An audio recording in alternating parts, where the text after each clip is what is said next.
Hello all! So I just got done watching the film Before I Wake, and it was so absolutely amazing.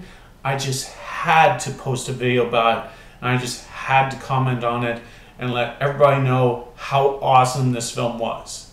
So Before I Wake is a horror film about a married couple, Jesse and Mark, who a couple years back, sadly, unfortunately, their son passed away. He drowned in their bathtub. A couple years went by and they decided to adopt, and they adopt this kid by the name of Cody. Now Cody has this unbelievable and extraordinary power where wherever he dreams becomes real.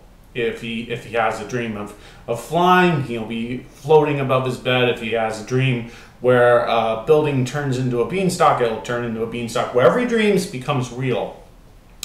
The parents, Jesse and Mark, quickly realize this, and Jesse decides to try and manipulate Cody's dreams so she can get her passed away son, Sean, back, if only for a little while. So she shows Cody some pictures of Sean, she plays him some old movies in hopes that he'll end up dreaming about him, and thus she'll see him again.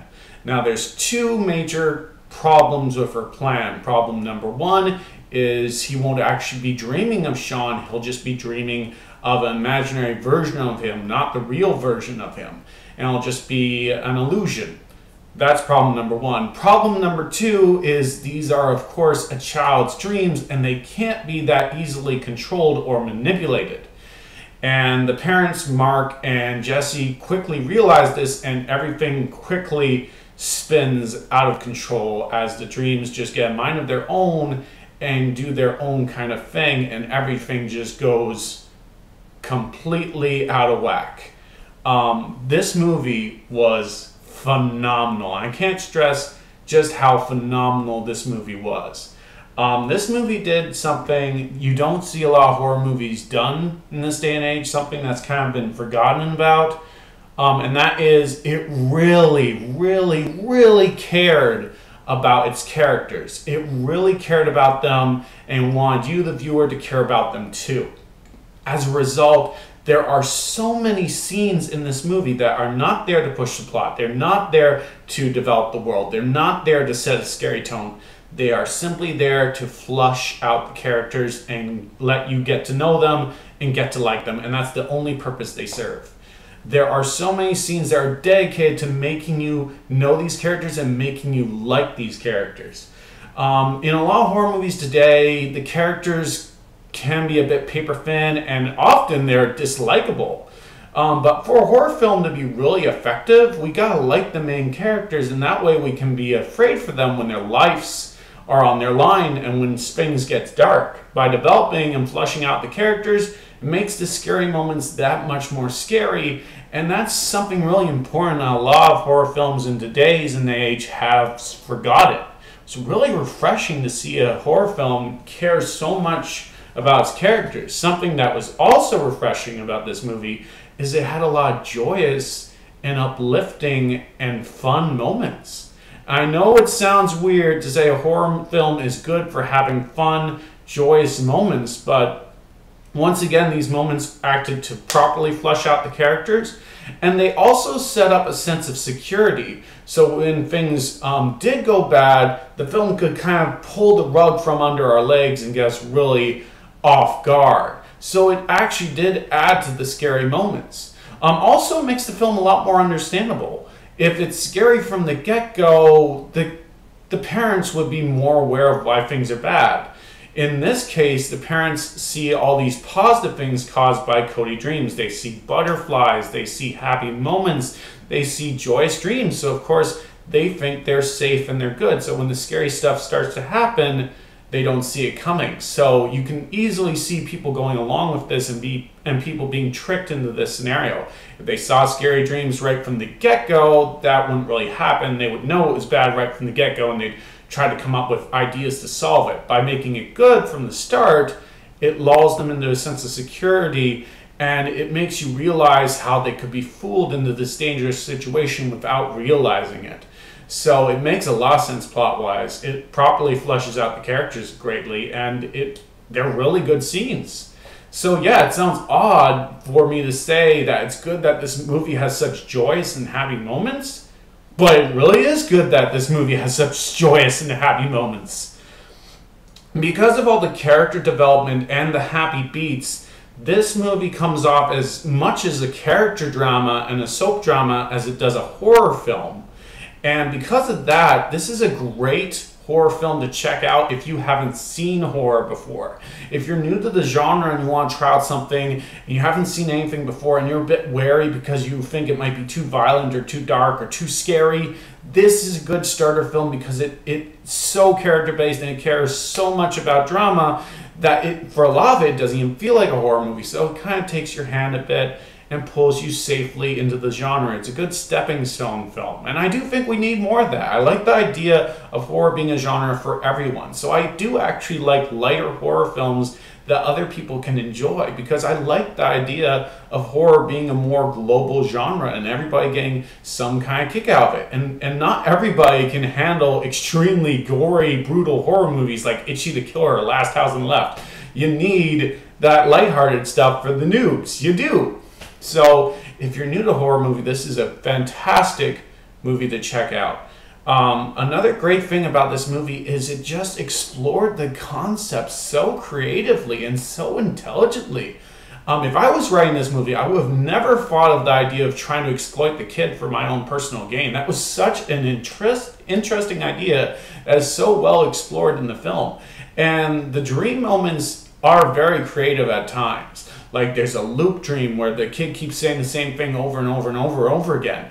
And there's another dream where this illusion of a mother without eyes grabs the kid's head and starts playing it with it as if it were Play-Doh and molds it into a different shape.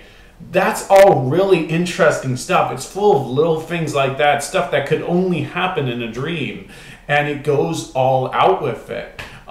It starts out small and simple, but as the film goes, it becomes more and more extraordinary over time. I kind of wish it was more extraordinary from the get-go. I think they could have done even more with the premise, but by the end, they did do a lot of interesting and cool moments. So really, really smart premise, really well fleshed out characters. There's the only complaint that I had with the film was there was pacing issues. At the start of the film and in the second act, it did take a while for it to get going. It did take a while for it to get to those extraordinary dreamlike moments. But once it finally got to them, it was a solid film, and the ending is a phenomenal ending. It was a phenomenal ending. If it wasn't for the ending, I wouldn't be praising it as much as I am. But you gotta see it for the ending. The ending is wonderfully and surprisingly uplifting, smart, intelligent, thought-provoking, and wondrous. It's awesome. It's just awesome. So yeah, the only complaint I could think of was the pacing issues. It started off as a very slow film and it took a lot of time to build. So you had to put up with a few pacing issues with the start. Now that's not the only con though. I can see other people picking up on other cons, so I do want to address that. I can see a lot of horror fans complaining about this movie being a PG-13 and having no blood. I can see a lot of people complain about that. Because us horror fans, we hate the idea of a movie being overly edited and us feeling like we've only seen half of a movie. And I hate that feeling. But I never got that feeling with this movie.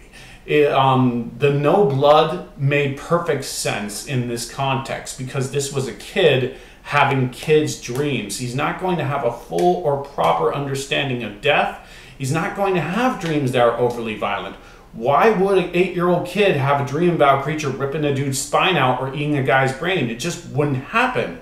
Instead, every time someone dies in the movie, the dream monsters absorb them and pretty much erase them from existence, which makes perfect sense.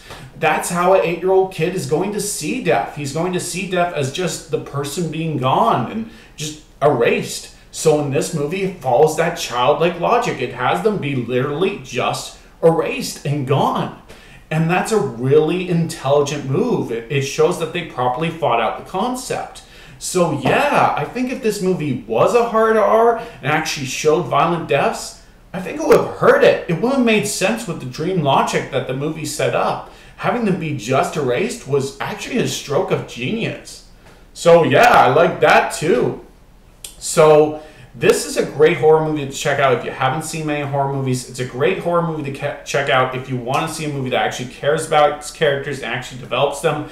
And it's a great horror movie to check out if you just want to see a horror movie that does something really new and really different. The premise in this is really original, and it goes all out with the concept, and it really loves its characters. It really loves its dramatic moments, and it's all the better for it. The director behind this also did Oculus and Hush. Oculus had a lot of pacing issues. The director's weak spot is definitely his pacing, but Hush was freaking awesome, and this was somehow even better. So I know this guy, if he tries hard and he ups his game, he could become the next big name in horror. You can definitely see it, and he's definitely improving on his skill over time. So I'm not exaggerating when I say that Before I Wake is likely going to be my #1 pick for the best horror movie this year. It had great characters, it had great concepts, it had great dream sequences. And I really, really, really want to see more work from this director. He's doing a phenomenal job with his work. If you want to see more original in Hollywood, support original films. This is definitely one of the ones you should get behind. And I can't believe it was delayed for this so long. This movie was delayed several times.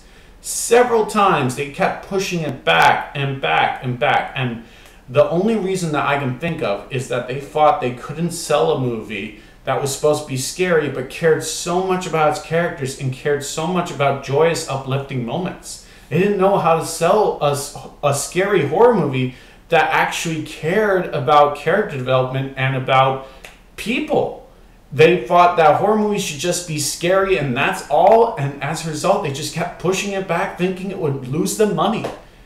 Dude, character development matters, specifically in a horror movie. This was awesome. Next time around, just let this director do his thing because he knows what he's doing. So, highly recommend it. You gotta check out. It's a phenomenal movie. A few pacing issues, but that is it. Awesome dream designs. Awesome designs for the villain of the film. Really creative concept there. I know some people will also complain about the CGI, but given that's all supposed to be a dream, I thought the surreal look helped as well. So once again, not really a con. Highly recommended, 9 out of 10. If you see any horror movie this year, see it. If you've never seen a horror movie, this is the perfect way to start. Awesome film. Check it out. And if you've seen it, tell me what you thought. Cheers.